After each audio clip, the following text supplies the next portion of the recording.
One of the most complex construction projects in the World Trade Center is located on a 16-acre parcel in Lower Manhattan.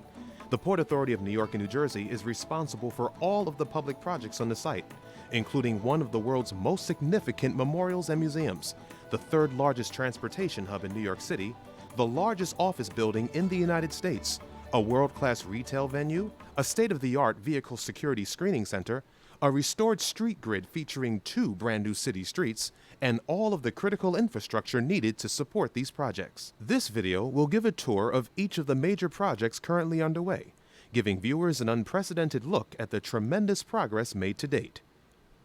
Our first stop is the 9/11 Memorial. Steel installation for the memorial began in September 2008. And for several months thereafter, workers continued to install memorial steel to begin to form the below-ground museum and plaza levels for the memorial. As the steel installation continued, one of the memorial's largest artifacts, the survivor staircase, was positioned in the below-ground museum area. This staircase was originally on Vesey Street next to West Broadway and was the only above-ground remnant left standing after the 9/11 attacks. As the steel installation progressed in 2009, ironworkers began to install metal decking to form the floors of the Memorial Plaza and below-ground museum. Once the metal decking was in place, the concrete decking was poured. More than 34,000 cubic yards of concrete has already been poured at the memorial. Steel erection at the memorial is 99% complete, not including the pavilion, and more than 12.2 million pounds of rebar is now installed. Before the plaza could be completed, workers lowered the last column pulled from the World Trade Center site after 9/11 into the subgrade area of the museum where it can be viewed by visitors. Here we see concrete being poured to form the memorial's 2 signature pools on the locations of the original Twin Towers.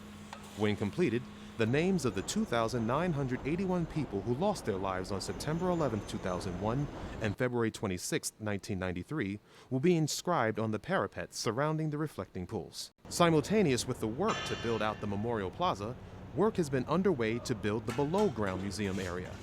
It is expected that the memorial and museum will attract more than 5 million visitors each year.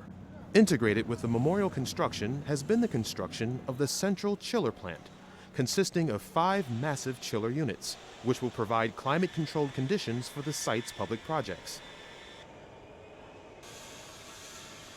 Once the signature reflecting pools were fully formed, workers began to install hundreds of pieces of granite tile in the memorial's North Pool area.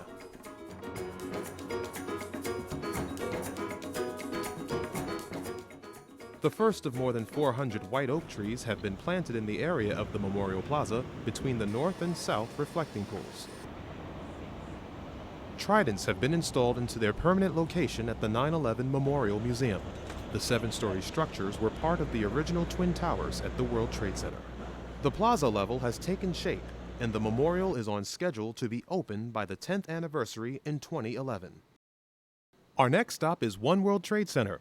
Designed by David Childs of Skidmore, Owens & Merrill, One World Trade Center will soar to a height of 1,776 feet and house 2.6 million square feet of Class A office space. By the beginning of 2009, the tower's steel and its concrete core had risen to street level and could be seen above the fence line.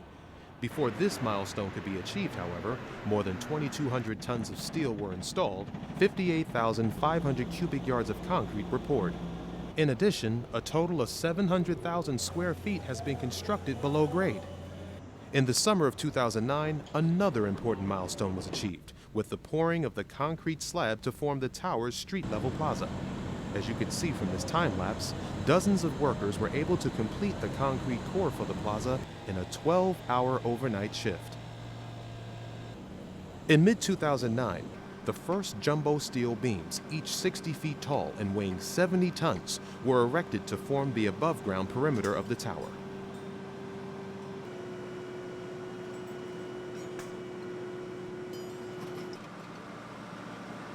In this shot, you can clearly see One World Trade Center's core, which will house all of the building's life safety systems, safeguarded by measures that will become the new standard for high-rise construction. With the completion of the podium that forms the protective base of the building, steel began to rapidly rise. By the spring of 2010, the construction had reached the 28th floor. An innovative safety cocoon has been installed to protect workers and pedestrians from construction-related accidents. The cocoon will rise with the building until steel is topped off in 2012. Concrete is pumped from an underground plant adjacent to the building up to the floor where workers complete the task of forming each floor's slab. Tremendous progress has been made on One World Trade Center as seen in this time lapse.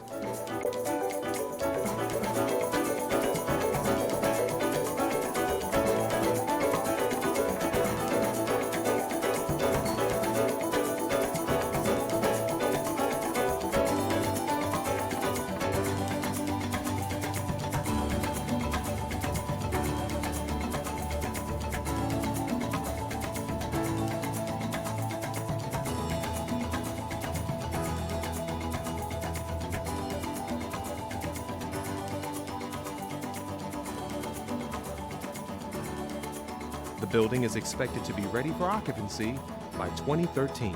Our final stop on our tour is the World Trade Center Transportation Hub, which will feature connections to the PATH system, the World Financial Center, 12 New York City subway lines, and Battery Park City ferries. Designed by world-renowned architect Santiago Calatrava, the hub will feature the site's most distinctive structure. Work on the project began with the installation of 54 arches in the summer of 2008 that formed the hub connector, which will link with the World Financial Center. The arches needed to be installed early in the project to allow for the construction of Fulton Street above the passageway.